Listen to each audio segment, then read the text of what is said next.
जिस पे non uniform होती है, आगे की चीजें आगे देखेंगे। तो ये सिर्फ यहाँ पे ये बात समझानी थी कि electric field line electric field से परपेंडिकुलर नहीं होती। इलेक्ट्रिक फील्ड लाइन उस सरफेस से परपेंडिकुलर होती है जिस सरफेस की वो होती है। ठीक है बेटा। अब हमारा नेक्स्ट टॉपिक जो है बेटा वो बहुत ही इंपॉर्टेंट टॉपिक है, जिसको हम करेंगे इलेक्ट्रिक फ्लक्स। ठीक है, ये होता है हमारे पास इलेक्ट्रिक फ्लक्स। इसको हम जाहिर करते हैं फाई ई से। ठीक है, इसको हम कहते हैं इलेक्ट्रिक फ्लक्स। और इलेक्ट्रिक फ्लक्स को किससे जाहिर किया जाता है बेटा? फाई ई से। अब ये इलेक्ट्रिक फ्लक्स होता क्या है? इलेक्ट्रिक फ्लक्स पढ़ने से पहले आपको थोड़ा आइडिया होना चाहिए कि एरिया क्या होती है और एरिया वेक्टर क्या होता है। ठीक है बेटा। एक होती है प्लेन एरिया, एक होती है कर्व्ड एरिया। तो इन चीजों के बारे में आपके माइंड में होना चाहिए। तो पहली बात ये, एरिया आपको पता है कि एरिया क्या होती है। एरिया के बारे में आप कहोगे कि area is basically scalar quantity. Area जो होती है वो बुनियादी तौर पे स्केलर क्वांटिटी होती है। ठीक है, स्केलर क्वांटिटी को किससे जाहिर करते हैं? सिर्फ मैग्नीट्यूड से। ठीक है। अब फिर एरिया वेक्टर क्या होता है? ठीक है, जनरली फिजिक्स के अंदर हम एरिया को स्केलर भी ले रहे होते, वेक्टर भी ले रहे होते। इसका क्या मतलब होता है बेटा? देखिए, एरिया दो तरह से हो सकती है। जैसे ये एक मैं पेज लेता हूं बेटा, ये एक ऐसा पेज है जो प्लेन है, बिल्कुल प्लेन है बेटा। और अगर इस पेज को इस तरह कर दो तो ये कर्व्ड बन जाए। ये आप देख सकते हैं कर्व्ड बन रहा है। ठीक है। तो एरिया कोई भी हो सकती है, प्लेन भी हो सकती है और कर्व्ड भी हो सकती है। तो बेटा, जब एरिया प्लेन होती है, ठीक है, तो एरिया जब प्लेन होती है तो उसके अंदर एक एरिया के साथ हम इमेजिनरी वेक्टर असाइन करते हैं। जैसे इलेक्ट्रिक फील्ड के बारे में हमने कल पढ़ा ना बेटा, इलेक्ट्रिक फील्ड के साथ एक इमेजिनरी वेक्टर लाइन असाइन करते हैं जिसको इलेक्ट्रिक फील्ड लाइन कहा जाता है। इलेक्ट्रिक फील्ड लाइन एक इमेजिनरी वेक्टर है जो इलेक्ट्रिक फील्ड के डायरेक्शन को जाहिर करने के लिए हम देते हैं।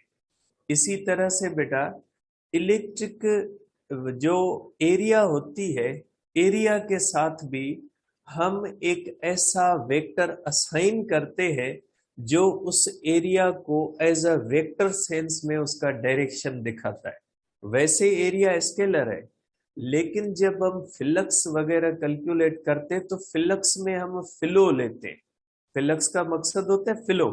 तो उसमें हमें इलेक्ट्रिक फील्ड का डायरेक्शन दिखाना होता है। तो ऐसी कंडीशन में जो प्लेन एरिया हो बेटा, वेरी प्लेन स्मॉल एरिया हो या बड़े बड़े बड़ी एरिया हो, लेकिन वो प्लेन हो, मीन्स वो कर्व्ड ना हो, तो प्लेन एरिया को हम रिप्रेजेंट करते हैं एक इमेजिनरी वेक्टर से। जो इमेजिनरी वेक्टर उस को वेक्टर में जो है वो कन्वर्ट कर रहे हैं, तो इसी एरिया को, ऐसे वेक्टर को हम कहते हैं एरिया वेक्टर। एरिया कोई वैसे फिजिकली कोई वेक्टर की तरह नहीं होती।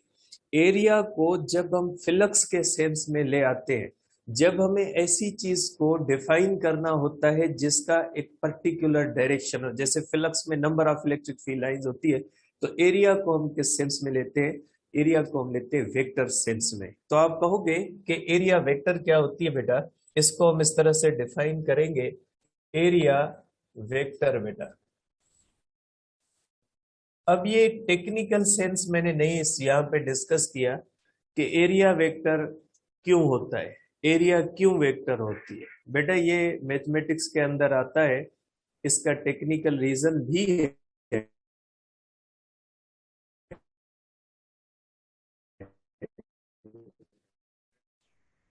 ऐसा नहीं कि वेरी स्मॉल हम वेक्टर लेते हैं, लेकिन अब मैं यहाँ पे जो है वो उसके एक्चुअल रीजन को डिस्कस नहीं कर रहा, मैं सिर्फ आपको एरिया वेक्टर के बारे में बता रहा हूँ कि एरिया वेक्टर क्या होता है, एरिया क्यों वेक्टर होती है उसको अभी हम यहाँ पे डिस्कस नहीं कर रहे, ना ही हमारा वहां यहाँ पे इतना डीप इसके साथ ताल्लुक हो।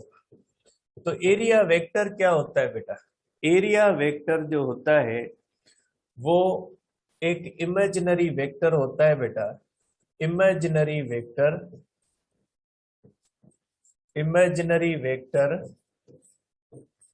असाइंड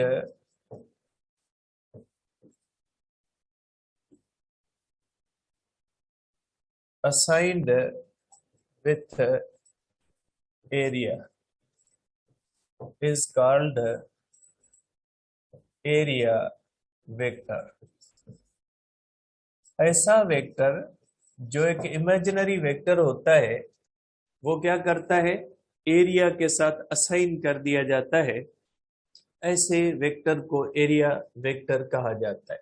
अब इसकी दो प्रॉपर्टीज होती है एरिया वेक्टर की, इसकी दो प्रॉपर्टीज है बेटा। एक प्रॉपर्टी ये होती है कि magnitude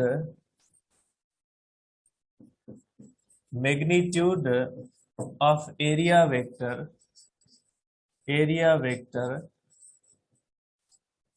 is equal to area represented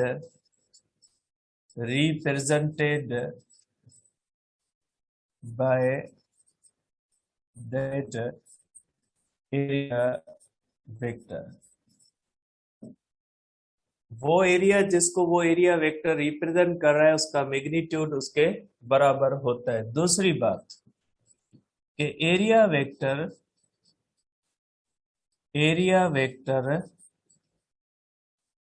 is always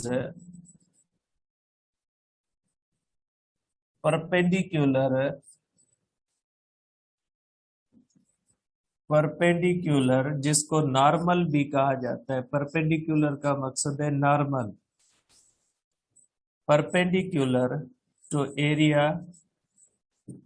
area vector हमेशा उस एरिया से परपेंडिकुलर होता है जिसको वो रिप्रेजेंट कर रहा होता है। अब हम करते हैं कि area vector of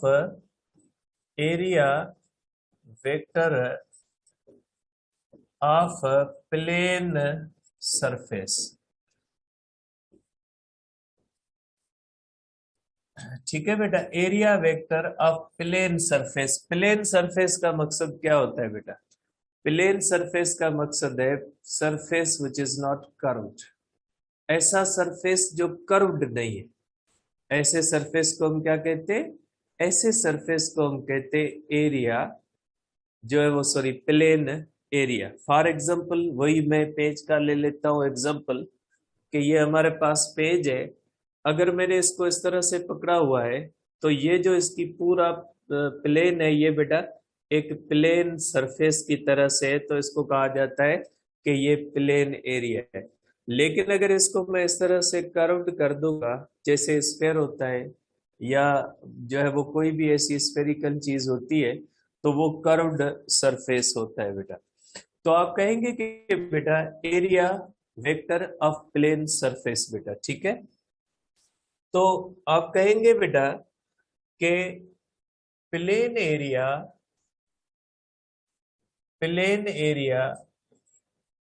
weather it is small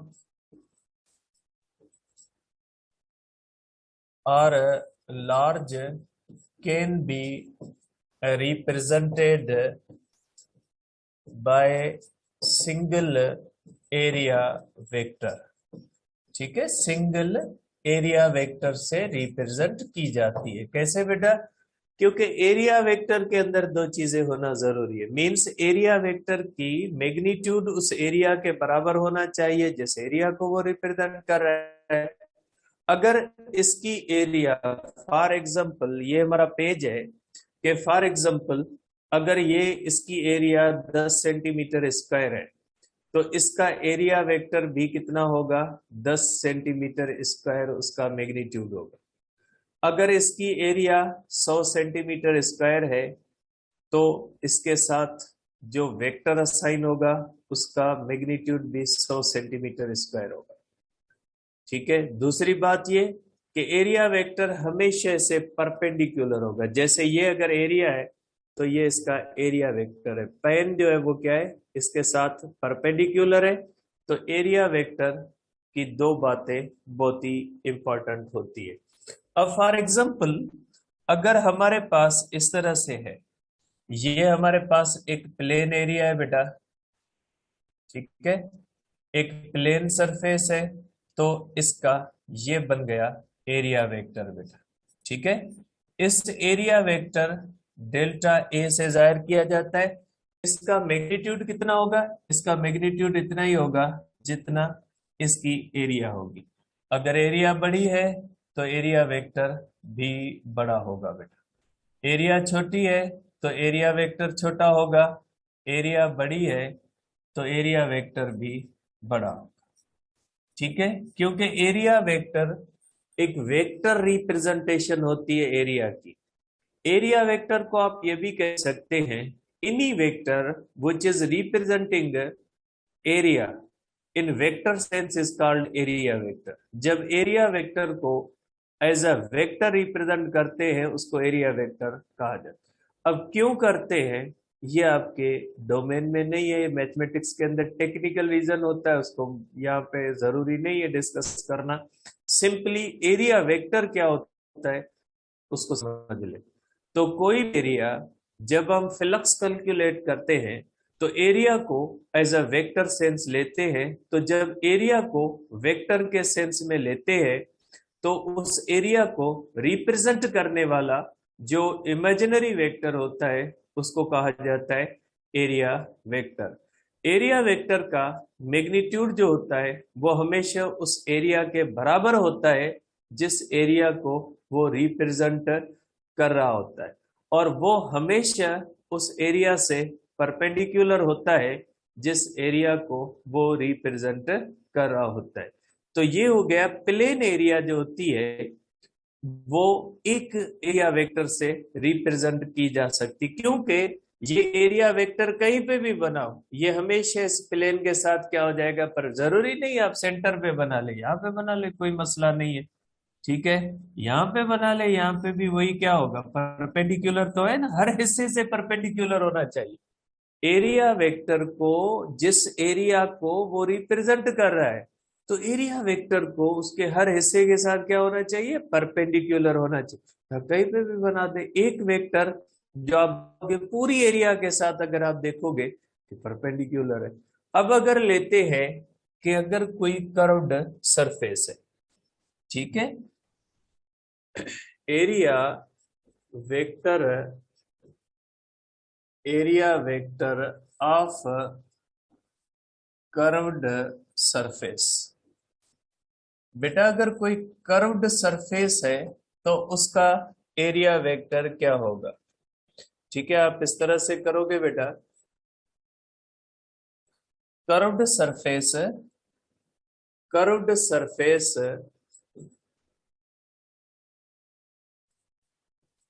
can not be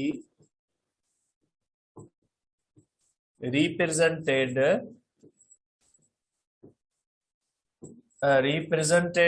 by single area vector.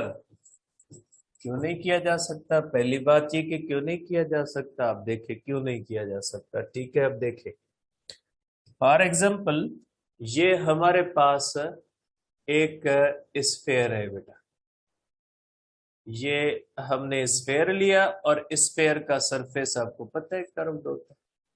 ठीक है, इसकी एरिया भी हमें पता होती है कि स्फेयर की एरिया इतनी है, ऐसा नहीं कि स्फेयर की एरिया पता नहीं होती। अब देखें, अब अगर इसका हम बनाते हैं एरिया वेक्टर यहां पे, अगर हम यहां पे एरिया वेक्टर बनाते हैं इस तरह से, ठीक बेटा, तो ये इस हिस्से से तो परपेंडिकुलर होता है, इस हिस्से से तो परपेंडिकुलर हो जाएगा, लेकिन अगर इस हिस्से से देखे तो इससे तो परपेंडिकुलर नहीं होगा, इस हिस्से से देखे तो इससे तो परपेंडिकुलर नहीं होगा, इस हिस्से से देखे मुख्तलिफ जगहों पे अगर आप देखोगे तो ये एरिया वेक्टर हर जगह पे तो परपेंडिकुलर नहीं होगा।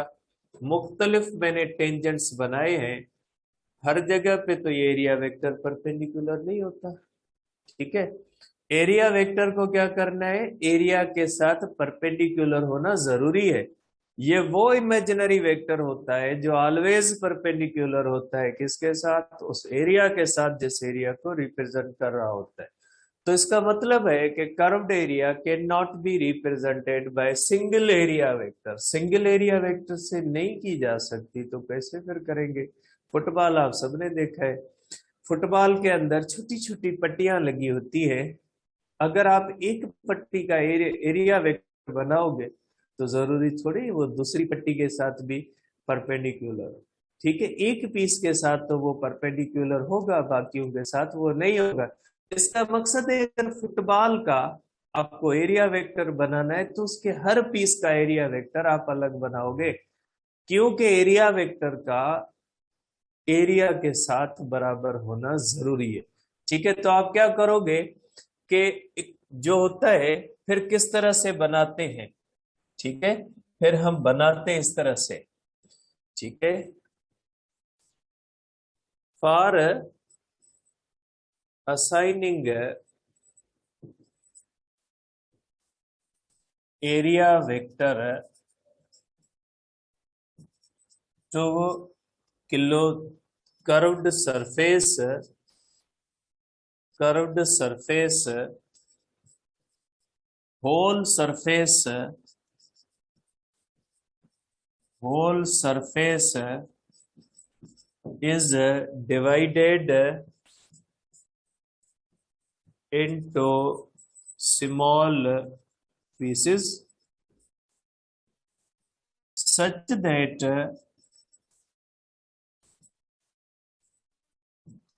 each piece becomes plane। ठीक है, for assigning area vector to curved surface, whole surface is divided into small pieces such that each piece becomes plane, and then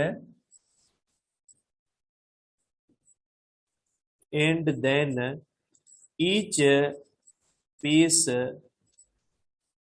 is assigned separate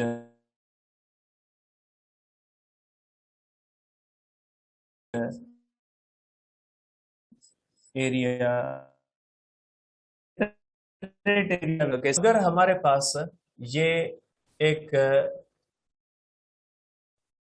हमारे पास ये बेटा एक स्फेयर है और ये कर्व्ड है, क्या करेंगे हम, इसको दो सेंसेस में मैं बनाता हूं बेटा, इसको स्मॉल पीसेस के अंदर इतने छोटे छोटे पीस बनाने हैं आपने कि हर पीस की जो है वो विड्थ इतनी कम होनी चाहिए कि उसके दरमियान ये अर्क प्लेन होना चाहिए। इसका एरिया वेक्टर डेल्टा A1 होगा, इसका एरिया वेक्टर डेल्टा A2 होगा, इसका एरिया वेक्टर डेल्टा A3 होगा। इस तरह से स्मॉल स्मॉल पीसेस के अंदर तकसीम करेंगे और हर पीस का एरिया वेक्टर अलग बनाएंगे। अब यहाँ पे आपके माइंड में होगा फिर इन एरियाज वेक्टर का एरिया किसके बराबर होगा। इनका एरिया पूरा एरिया ऑफ द स्फीयर के बराबर नहीं हो, क्योंकि they are not representing area of the sphere, they are representing area of the very small piece of the sphere.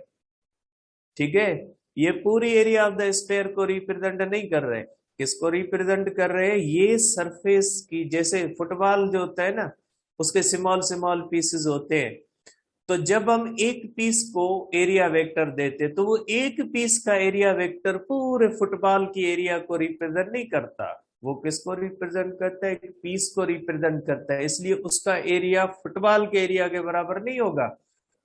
उसका मैग्नीट्यूड उस पीस के बराबर होगा जिस पीस को वो रिप्रेजेंट कर रहा है। ठीक है, तो जो कर्व्ड एरिया के एरिया वेक्टर होते हैं उनका मैग्नीट्यूड पूरी कर्व्ड एरिया के बराबर नहीं होता।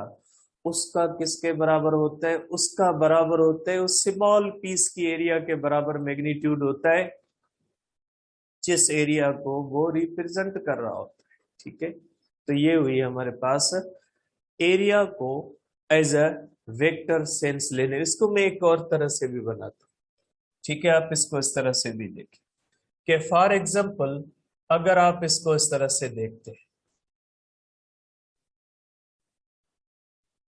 अब अगर मैं इसके बनाता हूं स्मॉल स्मॉल पीसेस। ठीक है, सपोज करें इसके मैं इस तरह से स्मॉल स्मॉल पीसेस बनाता हूं इस तरह से। ठीक है, मैं इसको छोटे छोटे हिस्सों के अंदर तकसीम कर रहा हूं इस तरह से। ठीक है बेटा, ये मैंने इसको स्मॉल पीसेस के अंदर तकसीम किया बेटा। ठीक है, पूरे सरफेस को हम क्या करेंगे बेटा? पूरे सरफेस को हम वेरी स्मॉल एरियाज के अंदर तकसीम करेंगे। फिर हर एरिया का एरिया वेक्टर अलग इस तरह से असाइन करेंगे बेटा। हर पीस का एरिया वेक्टर अलग होगा, हर पीस का एरिया वेक्टर, और वो उस पीस से परपेंडिकुलर होगा जिसको वो रिप्रेजेंट कर रहा है। तो ये हो गया हमारे पास बेटा एरिया वेक्टर सेंस। मैं आपको फिर ये बात क्लियर कर रहा हूं क्योंकि आप मैसेज करोगे कि एरिया क्यों वेक्टर है। बेटा एरिया क्यों वेक्टर है उसको मैंने डिस्कस नहीं किया, ना ही उसके रीजंस यहाँ पे एक्चुअल दिए, क्योंकि वो आपके डोमेन से थोड़े ज्यादा डीप है। मैथमेटिक्स के सेंस में हम चले जाएंगे। सिंपली आप ये कह सकते हैं कि फिजिक्स के अंदर कुछ चीजों को कैलकुलेट करने के लिए हम एरिया को वेक्टर्स में ले आते हैं। वैसे एरिया स्केलर है, स्केलर है, सिंपल बात, बिल्कुल क्लियर वर्ड्स में एरिया स्केलर। लेकिन फिजिक्स के सेंस में कहीं कहीं पे जहां पे प्लेन्स वगैरह की चीजें आती हैं वहां पे उनको कैलकुलेट करने के लिए हमें एरिया को एक वेक्टर असाइन करना पड़ता है। तो वो इमेजिनरी, बस बात खत्म हो गई। जब इमेजिनरी कहा तो बात खत्म हुई कि ये एक इमेजिनरी वेक्टर है जो असाइन किया जाता है किसी भी एरिया के साथ ताकि उसका फ्लक्स कैलकुलेट किया जा सके। तो ऐसा इमेजिनरी वेक्टर जो किसी भी एरिया के साथ असाइन किया जाता है उसको एरिया वेक्टर कहा जाता है। एरिया वेक्टर की दो प्रॉपर्टीज है कि एरिया वेक्टर का मैग्नीट्यूड जो होता है वो हमेशा उस एरिया के बराबर होता है जिस एरिया को वो रिप्रेजेंट कर रहा है, और एरिया वेक्टर हमेशा परपेंडिकुलर होता है उस एरिया से जिस एरिया को रिप्रेजेंट कर रहा है। अब यहाँ पे दो तरह की एरियाज आपके पास आ सकती है। एक area plain area, plain area का एक ही एरिया वेक्टर होता है। दूसरी होती है कर्व्ड एरिया, कर्व्ड एरिया के एक एरिया वेक्टर नहीं होता, कर्व्ड एरिया के एरिया वेक्टर एक से ज्यादा होते। कर्व्ड एरिया के एरिया वेक्टर बनाने का तरीका होता है पूरी एरिया को स्मॉल पीसेस के अंदर तकसीम कर दे, फिर हर एरिया का अलग एरिया वेक्टर असाइन करें। ये चीजें आपके लिए जरूरी है जो आपको मैंने यहाँ पे फिजिक्स में बता दी। अब आ जाते हैं इलेक्ट्रिक फ्लक्स किसको कहा जाता है। ठीक है, अब हम आते हैं कि इलेक्ट्रिक फ्लक्स किसको कहा जाता है। पहले हम करते इलेक्ट्रिक फ्लक्स क्या है, उसके बाद हम करेंगे इलेक्ट्रिक फ्लक्स को कैलकुलेट क्यों किया जाता है, क्यों पढ़ते हैं इलेक्ट्रिक फ्लक्स को। पहले आज हम सिर्फ यही डिस्कस करते फ्लक्स होता क्या है, फिर बाद में हम डिस्कस करते कि फ्लक्स क्यों पढ़ते हैं, खामखा इसको पढ़ने का मकसद क्या होता है। ठीक है, तो पहले हम करते हैं इलेक्ट्रिक फ्लक्स। इलेक्ट्रिक फ्लक्स का मकसद क्या है बेटा? इलेक्ट्रिक फ्लक्स को हम कहते हैं फ्लक्स मीन्स फ्लो। फ्लक्स को क्या कहा जाता है बेटा? Flux means flow. किसी भी चीज से, किसी भी जगह से, किसी भी पॉइंट से किसी चीज का जो फ्लो होता है उसको फ्लक्स कहा जाता है। आप इसको इस तरह समझ लो, किसी रोड पे गाड़ियां जा रही है, आप बैठे हो, आप देख रहे हो थोड़ी गाड़ियां जा रही है, एक टाइम में आपने देखा थोड़ी थोड़ी गाड़ियां गुजर रही, आप कहोगे इसके गाड़ियों का फ्लक्स कम है रोड पे। अगर अचानक गाड़ियां ज्यादा आ जाती, जैसे ट्रैफिक सिग्नल खुलता है, अचानक गाड़ियां ज्यादा रोड पे होती है, तो हम कहते फ्लक्स ज्यादा है। छुट्टी होती है, बच्चे स्कूल से निकलते, भागते हुए दौड़ते हुए निकलते, सब बच्चे एक साथ निकलते, आप कहोगे गेट से ज्यादा फ्लक्स है। ठीक है, रोशनी का ले ले, फॉर एग्जाम्पल खिड़की छोटी है, आप देखोगे थोड़ी रोशनी बाहर से अंदर आती है, आप कहोगे फ्लक्स थोड़ा है।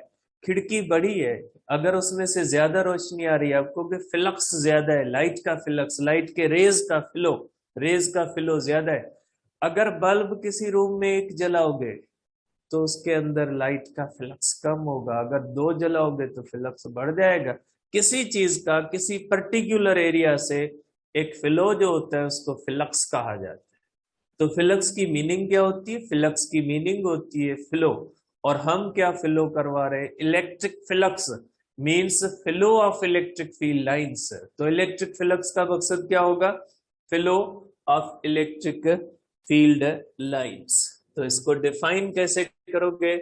Number of electric field lines, number of electric field lines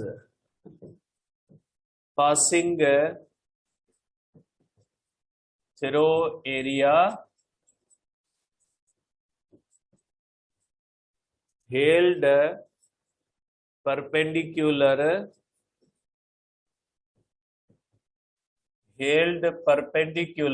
to electric field।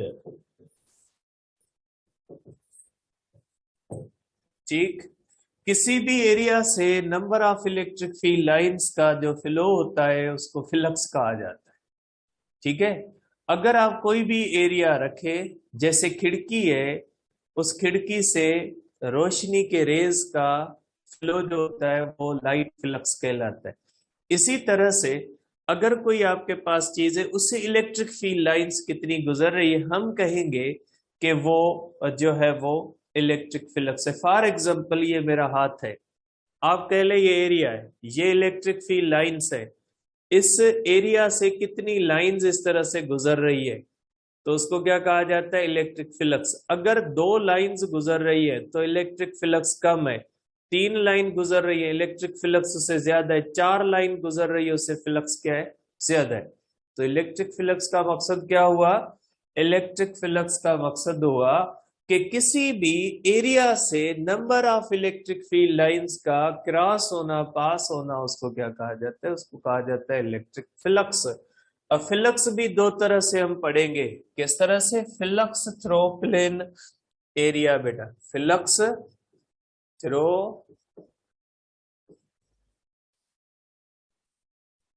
Plain area बेटा। प्लेन एरिया से कितना फ्लक्स गुजर है? प्लेन एरिया क्या होती है हमने पढ़ी? ऐसी एरिया जो स्ट्रेट हो, कर्व्ड ना हो, उसको क्या कहा जाता है? प्लेन एरिया कहा जाता है। जैसे ये फॉर एग्जाम्पल ये हमारे पास एक पेज पर है, ये प्लेन एरिया है। अब अगर सपोज करें यहां पे ये दीवार पॉजिटिव चार्ज है, तो यहां से लाइनें आएंगी, इससे गुजरेंगी। ठीक है, इससे गुजरेंगी तो ये इससे कितनी लाइनें गुजरती है उसको क्या कहा जाएगा? उसको कहा जाएगा electric flux through plain area. ठीक, फॉर एग्जाम्पल बेटा सपोज करें मैं एक आइसोलेटेड पॉइंट चार्ज रख रहा हूं बेटा। आइसोलेटेड पॉइंट चार्ज की इलेक्ट्रिक फील्ड नॉन यूनिफॉर्म होती है, क्योंकि आइसोलेटेड इलेक्ट्रिक फील्ड की हम करके E is equal to k q upon r square, means electric field is inversely proportional to the square of the distance. इसका मकसद है कि इसकी तो इलेक्ट्रिक फील्ड नॉन यूनिफॉर्म होती है।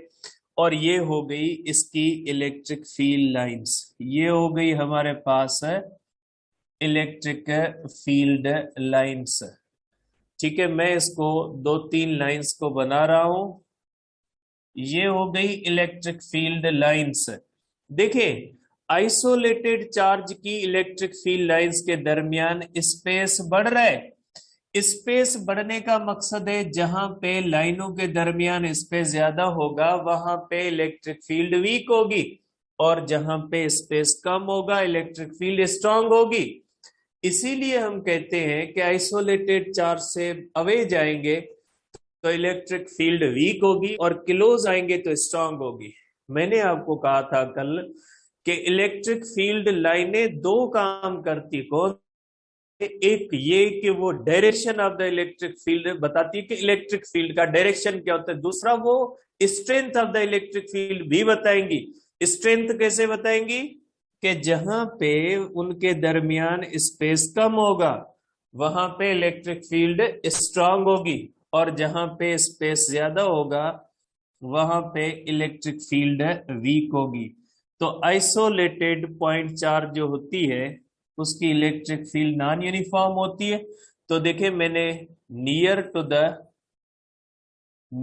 द चार्ज मैंने क्या बनाया है, इनके दरमियान स्पेस कम बनाया है, और यहाँ पे स्पेस क्या हो रहा है, बढ़ रहा है। इसका मकसद है इलेक्ट्रिक फील्ड जो होती है वो जो होती है स्ट्रांग होती है नियर द चार्ज, और वीक होती है अवे फ्रॉम द चार्ज। अब देखें, अगर मैं यहाँ पे मैं अगर कोई एक एरिया रख देता हूं बेटा, ये हो गई हमारी एरिया, ठीक है। अब ये हो गया इसका एरिया वेक्टर, ठीक है बेटा। तो ये इसमें से एरिया में से कितनी नंबर ऑफ लाइंस गुजर रही है फिलक्स, कितनी? 3 गुजर रही है फिलक्स, आप कह ले 3, ठीक है। अब वही एरिया, ठीक है, अगर वही एरिया सेम एरिया है बेटा, सेम एरिया है, अगर मैं यहां पे रख लेता हूं तो उसी एरिया में से आप देख ले वही इसका एरिया वही सेम, ठीक है, लेकिन फ्लक्स क्या हो गया, ज्यादा। तो आप कह सकते हैं कि फ्लक्स जो होता है उसका मकसद है number of electric field lines passing through area held perpendicular to the electric field. तो कंडीशन जिसमें number of electric field line इस तरह से कैलकुलेट करे तो क्या आएगा, इलेक्ट्रिक फ्लक्स कहा जाएगा। अब देखिए बेटा, यहां पे एरिया वेक्टर और इलेक्ट्रिक फील्ड, बेटा ये इलेक्ट्रिक फील्ड है, वेक्टर पॉइंट्स चाहिए, एरिया वेक्टर पॉइंट, जब angle between area vector and E zero है। अब देखिए बेटा, इसी को अगर मैं एक और सेंस में लेता हूं बेटा, अब देखें ये इलेक्ट्रिक फ्लक्स डिपेंड किस पे करता है बेटा, ठीक है। इलेक्ट्रिक फ्लक्स डिपेंड किस पे करेगा, इसको देखिएगा बेटा। सपोज करें बेटा, अब मैं लेता हूं कि एक प्लेट को मैंने चार्ज किया है बेटा। पहले मैंने किसको किया था, आइसोलेटेड चार्ज को किया था। प्लेट की इलेक्ट्रिक फील्ड बेटा, प्लेट की इलेक्ट्रिक फील्ड जो होती है वो यूनिफॉर्म होती है एक्सेप्ट एजेस। बेटा जो प्लेट होती है उसकी इलेक्ट्रिक फील्ड यूनिफॉर्म होती है सिवाय एजेस के। इसका रीजन आगे गॉसेस लॉ में डिस्कस करेंगे। अभी मैं कोई इसकी इलेक्ट्रिक फील्ड को डिस्कस नहीं कर रहा, मैं फ्लक्स को डिस्कस कर रहा हूं। इस फ्लक्स का काम क्या होगा वो आगे आएगा, क्यों इसके ऊपर है इसको भी आगे डिस्कस। तो बेटा ये जो इलेक्ट्रिक फील्ड होती है इसकी होती है यूनिफॉर्म,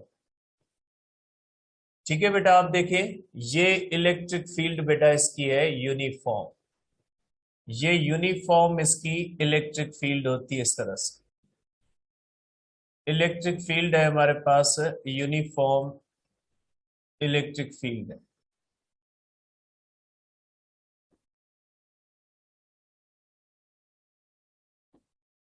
ये इलेक्ट्रिक फील्ड हुई यूनिफॉर्म बेटा, ठीक है। अब देखिए बेटा, पहली बात कि ये इलेक्ट्रिक फ्लक्स किस पे डिपेंड करेगा। सपोज करें बेटा इसके अंदर मैं एक एरिया रखता हूं बेटा, ये एक एरिया है बेटा, ये इसका एरिया वेक्टर है बेटा, और ये हमारे पास है बेटा इलेक्ट्रिक फील्ड, ठीक है। कितना बेटा फ्लक्स गुजर रहे, इसमें से 3 to 5 5 गुजर रहा है बेटा। इसमें से फ्लक्स आपका लेके इसमें से फ्लक्स कितना गुजर रहा है, 5 गुजर रहा है। अब देखिए बेटा, अगर मैं यहाँ पे इसके ऊपर चार्ज बढ़ा देता हूं, अगर मैं इसके ऊपर चार्ज ज्यादा दे रहा हूं, अगर मैं चार्ज ज्यादा दूंगा तो इसकी इलेक्ट्रिक फील्ड स्ट्रांग बनेगी। इलेक्ट्रिक फील्ड स्ट्रांग बनेगी तो आप देख सकते हैं कि जितनी चार्ज ज्यादा होगी इलेक्ट्रिक फील्ड उतनी स्ट्रांग बनेगी। इसका मकसद है कि इलेक्ट्रिक फ्लक्स जो होता है वो किस पे डिपेंड करता है बेटा, इस चार्ज पे। अगर वही देखिए बेटा, पहले जब इसके ऊपर चार्ज कम थी तो फ्लक्स 5 था, अब हमने इसके ऊपर ज्यादा चार्ज दी, इलेक्ट्रिक फील्ड स्ट्रांग हो गई, क्योंकि ज्यादा चार्ज देंगे इलेक्ट्रिक फील्ड ज्यादा। के क्यू अपान आर स्क्वायर इसके लिए लगा सकते, उसके लिए नहीं लगा सकते, उसका फार्मूला अलग है। K q upon r square, electric field k q upon r square वो इसकी है, उसकी नहीं है। उसकी इलेक्ट्रिक फील्ड यूनिफॉर्म है, उसकी electric field does not depends upon distance. Electric field intensity uniform है उसकी, क्योंकि लाइंस के दरमियान जो जो डिस्टेंस है वो क्या होता है, इक्वल होता है। आगे इसको डिस्कस करेंगे। तो ये हो जाएगा हमारे पास बेटा, इसका आपने एक पॉइंट देख लिया कि इलेक्ट्रिक फ्लक्स पहले 5 था, अब आप देख ले कितना हो रहा है। अब अगर आप देखोगे तो 1 2 3 4 5 6 7 8 9 10, अब हो गया फ्लक्स 10। पहले था 5, अब हो गया 10। क्यों? क्योंकि इलेक्ट्रिक फील्ड स्ट्रांग हो गई। मींस फ्लक्स जो होता है, फ्लक्स, पहली बात ये हो जाएगी बेटा कि इलेक्ट्रिक फ्लक्स जो होता है वो डायरेक्टली प्रोपोर्शनल होता है इलेक्ट्रिक फील्ड इंटेंसिटी के। इलेक्ट्रिक फील्ड जहां पे स्ट्रांग होगी वहां पे इलेक्ट्रिक फ्लक्स ज्यादा होगा, इलेक्ट्रिक फील्ड जहां पे वीक होगी वहां पे इलेक्ट्रिक फ्लक्स कम होगा। दूसरी बात बेटा देखिए, अब इसी इलेक्ट्रिक फील्ड के अंदर इसी एरिया को मैं थोड़ा इस तरह से रख देता हूं बेटा। अगर इसी एरिया को अब मैं यहां पे रख देता हूं बेटा, थोड़ी मैंने एंगल चेंज कर दी बेटा। अगर मैं एंगल चेंज कर दूंगा बेटा तो उसी सेम एरिया, बेटा एरिया वेक्टर हमेशा परपेंडिकुलर होता है एरिया से। बेटा यहां पे अगर आप देख लेते हैं तो थीटा 0 डिग्री है, किसके दरमियान,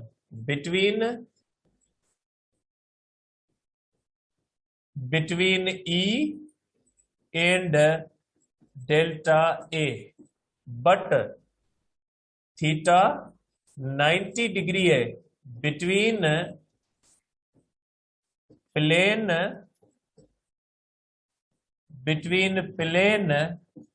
एंड इलेक्ट्रिक फील्ड। अब ये प्लेन क्या होता है बेटा, प्लेन मींस ये जो इस तरह से होती है ना बेटा, ये अगर इस तरह से है तो ये प्लेन है।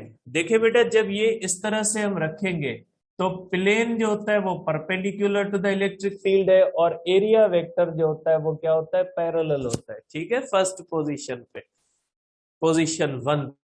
अब देखो बेटा, अगर आप देखोगे तो यहां पे सम एंगल बनती है बिटवीन एरिया वेक्टर एंड जो है वो इलेक्ट्रिक फील्ड। अब अगर उसी एरिया को हमने सम एंगल पे रख दिया है तो फ्लक्स क्या हो गया बेटा, फ्लक्स हो गया कम। मींस फ्लक्स किस पे डिपेंड करता है, flux also depends upon orientation, कि आप उसको उसी एरिया को आपने सीधा रखा हुआ है फ्लक्स ज्यादा, उसी एरिया को सम आपने एंगल पे रख दिया है तो फ्लक्स क्या हो जाएगा, कम। अब उसी एरिया को आप इस तरह से रख दे, सपोज करें सेम एरिया को आपने इस तरह से रख दिया है। अगर आपने सेम एरिया को इस तरह से रख दिया है तो यहां पे थीटा कौन सी हो जाएगी बेटा, थीटा हो जाएगी 90 डिग्री। तो आप कहोगे बेटा, इस चीज के बारे में आप कहोगे कि theta is equal to 90 degree किसके दरमियान, बिटवीन ई एंड ए। ठीक है बेटा, अब अगर हम देखते हैं बेटा कि यहाँ पे theta is equal to 0 degree किसके दरमियान, between between E and plane, plane के दरमियान और इलेक्ट्रिक फील्ड के दरमियान एंगल कौन सी है, 0। अब देखिए फ्लक्स 0 हो गया। फ्लक्स का मकसद है उसके अंदर से कितनी लाइनें गुजरती है। तो बेटा इन दोनों में से लाइंस गुजर रही, इसके तो अंदर कोई एक भी इलेक्ट्रिक फील्ड लाइन नहीं गुजर। आप कह सकते हैं सर इस तरह से बना ले, ऐसे नहीं होता, ऐसे गुजरे, ऐसे बीच से नहीं होगी। एरिया इसकी थिकनेस बनानी पड़ती, वैसे थिकनेस होती नहीं है। तो इस तरह से आप कहोगे कि इस कंडीशन के अंदर देखे फ्लक्स ज्यादा है, जैसे जैसे एरिया वेक्टर और इलेक्ट्रिक फील्ड के अंदर एंगल बढ़ रहे, फ्लक्स क्या हो रहा है बेटा, कम हो रहा है। अब एक और बात देख ले, ठीक है, मीन्स पहली बात ये हो गई, पहली बात ये हो गई कि flux directly proportional electric field intensity के बेटा, ठीक है। दूसरी बात कौन सी हो गई, दूसरी बात ये हो गई कि flux also depends upon, flux also depends upon, flux also depends upon orientation. Orientation का मकसद है कि वो किस एंगल पे लाई करती है, ठीक है बेटा। तीसरी बात हम करते हैं बेटा, तीसरी बात हम करते हैं इस तरह से, वही सेम एरिया मैं ले रहा हूं बेटा,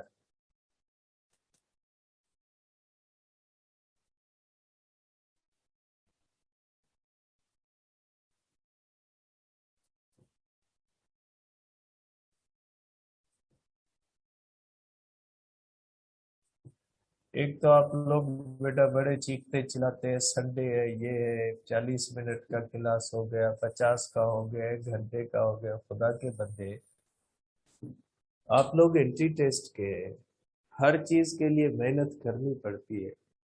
ऐसे घर पे सोते सोते हुए ये हाल तो हुए, अपने आप को तबाह करके तो यहाँ पे आके पहुंचे हो। क्यों तबाह हुए, कभी सोचा है? यही आपको मोबाइल भी चलानी होती है, यही आपको रेस्ट भी करनी होती है, संडे को आपको सोना भी होता है। संडे और इस तरह से, और कल 1 घंटे की हो गई क्लास, बस मर रहे हैं, ये हो गया वो हो गया। ऐसे नहीं मिलती है कामयाबी, ठीक है। हमारे जो यहाँ पे स्टूडेंट्स हैं ना, उनका मैं आपको शेड्यूल बताता हूँ। उनका शेड्यूल क्या होता है, 2 बजे यहाँ पे क्लासेस के लिए आते हैं, 6 बजे यहाँ से जाते हैं, सुबह 6 बजे से क्लासेस 10 बजे तक होती है। उनको 10 बजे से लेकर 9 बजे तक, 9 बजे से लेकर 2 बजे तक उनको क्या टाइम मिलता होगा? खाना भी खाते होंगे, सोते भी होंगे, पढ़ते भी होंगे, उनकी कभी रेडियां नहीं की। उनकी क्लास की जनरल टेस्टें भी होती है, एंट्री टेस्ट की जनरल टेस्टें अलग हो रही है, सब मैनेज कर रहे हैं ना। तो रोने वाले नहीं बने, काम करने वाले बने। कामयाबियां रोने वालों को नहीं मिलती, काम करने वालों को मिलती है। इस तरह से करने से हमदर्दियां मिलेगी आप लोगों को। बड़ी जुल्म है, 6:30 बजे उठते हैं, ये हुआ वो हो गया, टाइम नहीं है, ट्यूशन पे जाना है, ये करना है वो करना है। हमदर्दियां समेट लो, फिर कामयाबियां नहीं समेटे। इसलिए रड़िया नहीं किया करे, मेहरबानी करके। अगर इतने आराम पसंद हो तो आप कहीं और जाके पढ़े। हमारा यही सिस्टम रहेगा, पढ़े पढ़े, नहीं पढ़े तो आपकी मर्जी, ठीक है। अब देखिए बेटा, अब दूसरी बात किस पे डिपेंड करता है, दूसरी बात डिपेंड करता है एरिया पे। सपोज करे बेटा एरिया ये होगी, ये होगा एरिया वेक्टर, ठीक है बेटा। अब देखिए एंगल तो वही थीटा 0 है, ठीक है, इसकी थीटा भी 0 डिग्री है। अब अगर एरिया को मैं कम कर देता हूं, अब अगर मैं एरिया को कम कर देता हूं, एरिया वेक्टर भी छोटा हो जाएगा। थीटा वही 0 डिग्री है, किसके दरमियान, बिटवीन ई एंड ए। यहां पे भी क्या होता है, थीटा 0 है, बिटवीन किसके बेटा, बिटवीन ई डेल्टा ए के दरमियान।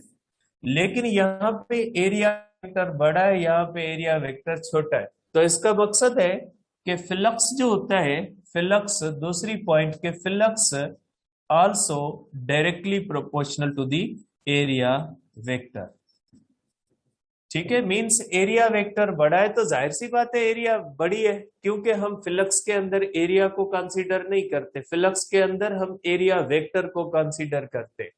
तो अगर एरिया ज्यादा है तो भी फ्लक्स ज्यादा है, अगर एरिया ज्यादा है तो फ्लक्स ज्यादा है, इलेक्ट्रिक फील्ड स्ट्रेंथ ज्यादा है तो भी फ्लक्स ज्यादा है। मींस फ्लक्स दो चीजों से डायरेक्ट रिलेशन बनाता है। अब फ्लक्स का हम फार्मूला अगर बनाए तो फार्मूला फ्लक्स ये बन सकता है। देखिए बेटा, जब कोई भी एक चीज किसी दो चीजों से डायरेक्ट रिलेशन रखती है तो उसका फार्मूला हम इस तरह से बनाते हैं, flux is equal to E into A. जैसे मोमेंटम होता है ना, directly proportional to the mass into velocity होता है, मास के साथ भी डायरेक्ट रिलेशन है और वेलोसिटी के साथ भी डायरेक्ट। बड़ा मास बड़ा मोमेंटम, बड़ी वेलोसिटी बड़ा बड़ी मोमेंटम, तो उसका फार्मूला प्रोडक्ट से बनता है। तो यहां पे भी देखें, फ्लक्स ज्यादा इलेक्ट्रिक फील्ड स्ट्रेंथ ज्यादा फ्लक्स, ज्यादा एरिया वेक्टर ज्यादा फ्लक्स। मींस जिस चीज के साथ कोई चीज एक डायरेक्ट रिलेशन रखती है तो फार्मूले के अंदर प्रोडक्ट बनती है। अब दो वेक्टर की प्रोडक्ट हमें क्या देती है? स्केलर। फ्लक्स नंबर है, नंबर स्केलर होता है, मींस दो वेक्टर की प्रोडक्ट स्केलर है।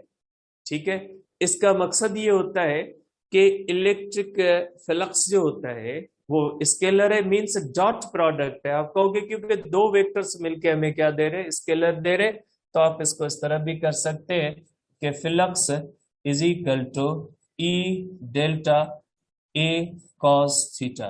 यहां पे बेटा कॉस थीटा जो होती है, कॉस थीटा के अंदर theta between E and delta A होती है बेटा। यहां पे जो फार्मूले के अंदर एंगल होती है, प्लेन वाली एंगल नहीं है। देखिए यहाँ पे जब ई और डेल्टा ए के दरमियान जीरो होती है तो प्लेन के दरमियान क्या होती है? प्लेन और इलेक्ट्रिक फील्ड के दरमियान 90 होती है। जब एरिया वेक्टर और इलेक्ट्रिक फील्ड के दरमियान 90 होती है तो प्लेन और उसके दरमियान एंगल क्या होती है बेटा? जीरो। तो यहाँ पे फार्मूले के अंदर एंगल कौन सी आई है? Angle between E and area के दरमियान। मीन्स ये आपका आ गया फ्लक्स का फार्मूला। मीन्स फ्लक्स तीन चीजों पे डिपेंड करता है बेटा। ठीक है, आप कह सकते हैं बेटा कि फ्लक्स जो होता है किन पे? इलेक्ट्रिक फील्ड स्ट्रेंथ पे, एरिया पे, और दूसरा किस पे डिपेंड करेगा? ओरिएंटेशन पे। यहाँ पे एंगल किसको जाहिर करती है? ओरिएंटेशन को जाहिर करती है। तो बेटा ये हमने सिर्फ फ्लक्स पढ़े प्लेन एरिया से, तो मैं इसको ले लेता हूं कि फ्लक्स थ्रो प्लेन एरिया। ठीक है बेटा, flux throw plain area, flux throw plain area depends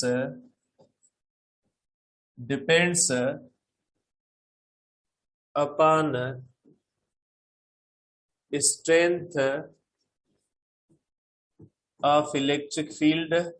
strength का मकसद है electric field intensity, strength of the electric field. ठीक है, एरिया एंड ओरिएंटेशन। ठीक है, इन तीन चीजों पे डिपेंड करता है। In case of uniform field, uniform field है बेटा, जैसे मैंने प्लेट की है। ठीक है, प्लेट की uniform field, flux does not depends upon distance of plane from charge. ठीक है बेटा, अब देखिए इसका पॉइंट का मतलब क्या है। अगर आपके पास कोई इस तरह से प्लेट है, इस तरह से हो गई, इस तरह से प्लेट है बेटा, इस तरह से प्लेट है, ये इसकी इलेक्ट्रिक फील्ड है बेटा।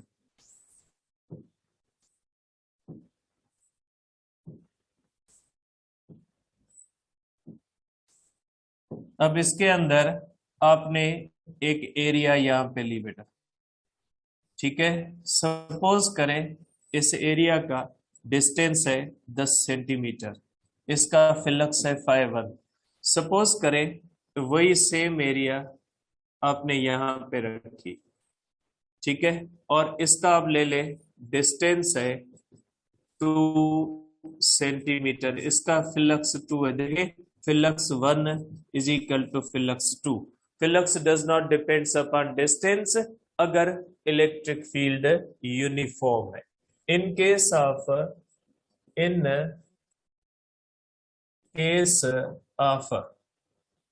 नॉन यूनिफॉर्म फील्ड बेटा, नॉन यूनिफॉर्म फील्ड है बेटा, नॉन यूनिफॉर्म फील्ड है। In case of non uniform field flux also depends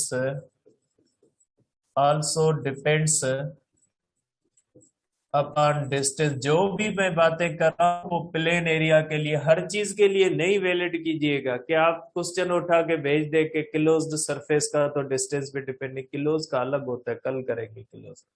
आज आप लोगों की पहले रेडिया आ रही है। Also depends upon distance. तो ये इस तरह से होगा कि फॉर एग्जाम्पल कि हमारे पास आइसोलेटेड पॉइंट चार्ज है, इसकी इलेक्ट्रिक फील्ड नॉन यूनिफॉर्म होती है बेटा, ठीक है, नॉन यूनिफॉर्म फील्ड होती है। आपको पढ़ना भी अच्छी तरह से है, पढ़ना भी 30-30 मिनट है, सिलेबस भी कवर करना है। अब पढ़ो भी अच्छी तरह से, 30 मिनट में पढ़ो और पढ़ो भी सारा सिलेबस। अब सब काम एक तो नहीं होंगे, टाइम भी नहीं बढ़, वही 30 मिनट हो, वही सोने के दौरान ही पढ़ना है, और फिर सिलेबस भी अच्छी तरह से हो, स्लो भी हो, सब काम तो नहीं होंगे। या तो टाइम बढ़ाओ या तो फिर ऐसे ही रगड़ा लगाते हैं, बस डेफिनेशन बना के छोड़ देते हैं, फिर समझो नहीं। तो सब काम तो एक साथ होंगे नहीं भाई, आप एक काम कोई भी सोचे तो वो करें। अब देखिए अगर इस तरह से हम करें, कोई एरिया यहाँ पे है, इस तरह से है।